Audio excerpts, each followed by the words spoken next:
Doctor प्रसाद पावले यांचे प्रसन्न skin clinic. उपलब्ध सुविधा इसप, कचकरणं, जळवात, ॲलर्जी, सोरायसिस, त्वचा कोरडी पडणं, त्वचेवरील पुरळ, नागिन, तर सौंदर्य समस्या, पांढरे डाग, काळे डाग, मुरूम, चेहऱ्यावरील वांग, डोळ्याखालील काळे वलय, सुरकुत्या, केस समस्या, टक्कल पडणं, केस गळणं, कोंडा होणं, चाई, चामखीळ, तीळ, मस इत्यादींवर उपचार. आधुनिक उपचार, केमिलक peeling, PRP, derma roller, thread lift, excimer laser, RF, botox. तर आमचा पत्ता तालुका शिक्षण सोसायटी शेजारी ST स्टँड समोर, सोमराय नगर, मोहोळ, जिल्हा सोलापूर. मोबाईल क्रमांक 9226838261.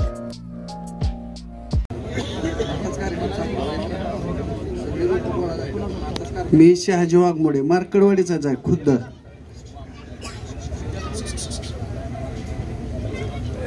मार्कडवाडीत काय झाले, 1905 मतदान पडलं होतं, 1003 मतदान पडलं रामभावला आणि 845 मतदान पडलं जानकर साहेबाला. तर विषय तो मुद्दा जो आहे त्याच्यासाठी माणसं ही मतदान करायसाठी थांबली होती. यांच्या वाढण्या झाला, 89 जणांवर गुन्हे दाखल झाले ते. आणि ह्यांनी कार्यक्रम आज काय घेतलाय, पक्षाचा कार्यक्रम घेतलाय. सदाभाऊ खोत, गोपीचंद पडळकर साहेब सगळं झेंडण बॅनरबाजी हिन काही भाजपचा पैसा कशावर घालू देते तीच कळ नाही. आता ही काँग्रेसचे नेते मंडळी आले, त्यांचा बिल्ला नाही कुठं, काय नाही. पवार साहेब आलं तर त्यांनी कुठं तुतारीचं चिन्ह नाही आणि बॅनरबाजी नाही, काय नाही. आली अशी हाय अशी आली, ह्याने काय नाही तीच केलं. आणि बाया सांगते तेव्हा आम्हाला 500 दिलं म्हणले, आम्ही कुरपाय जाण्यापेक्षा आलो म्हणले सभेला.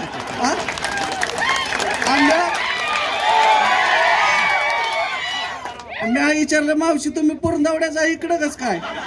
म्हणले खुरपाय 200 आहेत आणि इथं 500 आहेत म्हणले.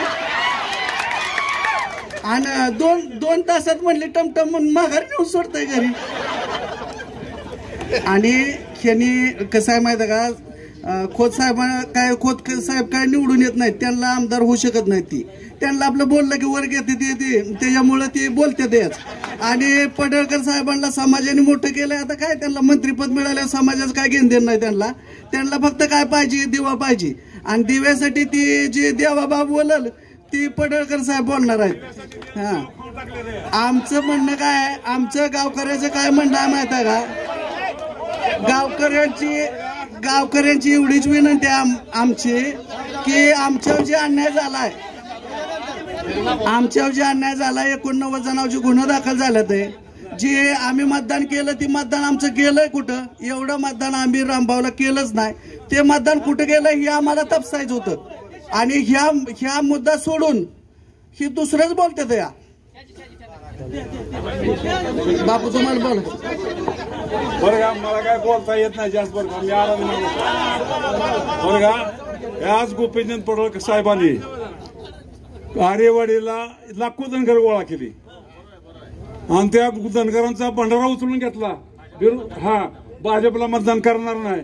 आणि 15 दिवसात गोपीचंद भाऊ तिकडे गेलं भाजपमध्ये.